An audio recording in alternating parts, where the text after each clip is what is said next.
Good day to everyone. We are the group 6 that will discuss the types of descriptive crime mapping. So this topic will be found in page 123 to 127 of the book. In this topic, we will tackle about the different methods of crime mapping. So when we talk about crime mapping, it is about identifying the location of recent crime incidents that will help us to predict or to formulate patrol operations or any crime prevention plans. So first type of crime mapping is kaning single symbol mapping. So according to distinct standardized symbol which stands for characteristics like locations and crime incidents. When there is a lot of data, single symbol mapping is useless. It will be challenging to read with a lot of overlapping symbols. So kaning single symbol mapping kung butang na to siya sa mapa. So kung asa nahitabo ang isa ka krimen, butangan dito og tag. Nya ang tag nga butang like for example, ang nahitabo dito is kanang arson. So sa isa sa ka circle, dahil ang tag niya nga gigamit is circle. So ang susulod atong circle is nay kalayo mga bitaw mga distinct symbols nga muna siya mag-represent kung unsa ang nahitabo dito nga area. Like for example, arson, like circle is nakalayo, igibutang dito as tag. Then if murder, mga kutsilyo, mga dugo, anagoro, mga ilhanan lang ba, dito dapitan ni nahitabo nga murder, rape, or unsa pa na siya nga klase sa mga insidente. So kung daghan kayo og nahitabo sa kung ang data dito nga area is daghan kay nahitabo, so normal magbutang gitag daghan nga mga symbols, klase-klase. So kung tan-awon nimo siya, very ano siya kanang libog siya kung tan-awon kay mag-overlap naman gud ang mga symbols like nay arson yan na diri kay nanapod siya murder, maganana ba patong-patong. So malibog ang kanang magtan-aw or ang kanang mag-analyze sa data. So mo to siya.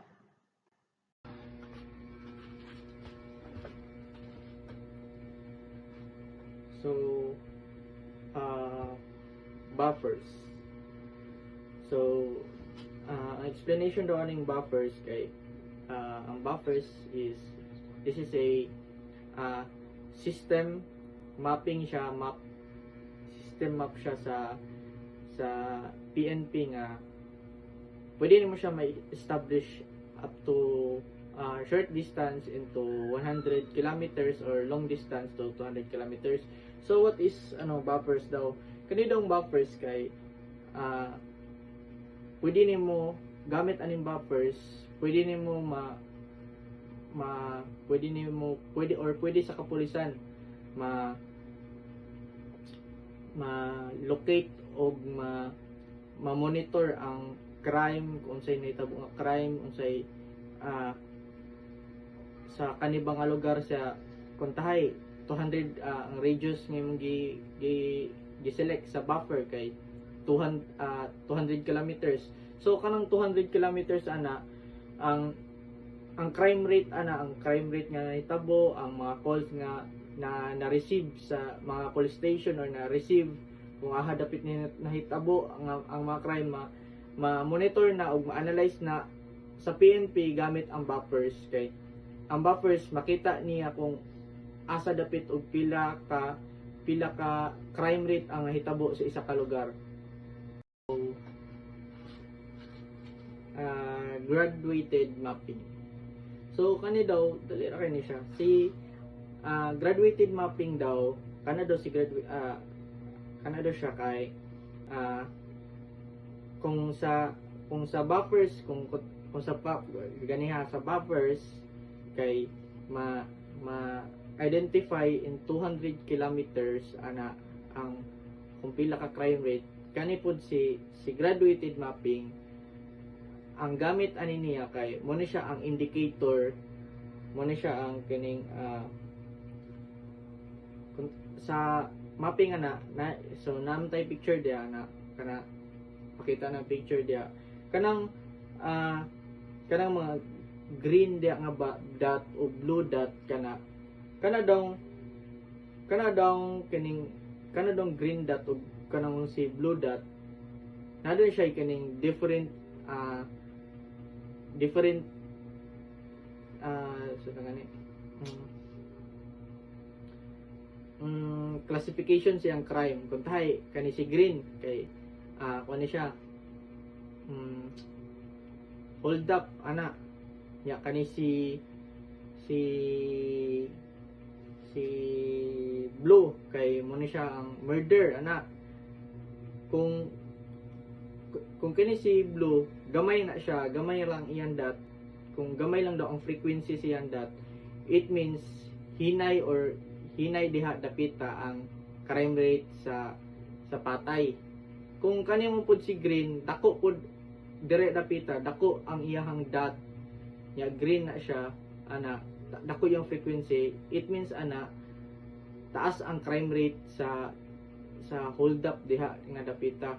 Munang ginagamit sa atong mga PNP para malocate og kaning maagapan ana, mahatagan og prevention or mahatagan og plan og mahimuag planning ang isa ka lugar kung unsa ilang planning nga himuon, kung para ba sa thief or para ba sa kaning